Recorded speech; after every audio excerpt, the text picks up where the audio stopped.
वालेकुम दोस्तों जी शान घी पे हुकूमत ने जी एक बार फिर बड़ा रिलीफ दे दिया है जी।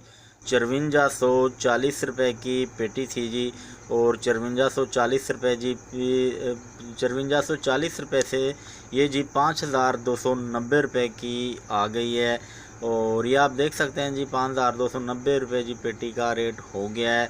नीचे जी कराची घी 225 ग्राम है, 5700 रुपये की पेटी है 16 किलो की। नीचे जी तरंग बड़ा 1380 रुपये का। उससे नीचे जी आटा है दो दो तोड़े हैं जी, ये 20-20 किलो के 1530 रुपये जी तोड़े का रेट हो गया है। तो जी पहले घी 460 रुपये सेल हो रहा था और अभी फ्रेंड्स ये 450 रुपये तकरीबन सेल होगा।